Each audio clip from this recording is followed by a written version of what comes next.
عسى من يفرق بين غامد وزهران بطعنه وطاعون ومية مصيبة.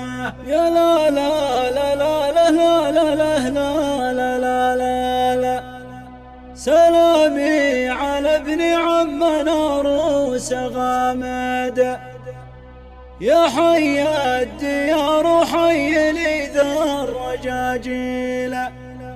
عسى من يفرق بين غامد وزهران بطعنه وطاعون ومية مصيبة. يا لا لا لا لا لا لا لا لا لا لا بطعنه وطاعون ومية مصيبة. عسى من يفرق بين غامد وزهران بطعنه وطاعون ومية مصيبة. عسى من يفرق بين غامد وزهران بطعنه وطاعون ومية مصيبة. عسى من يفرق بين غامد وزهران بطعنه وطاعون ومية مصيبة.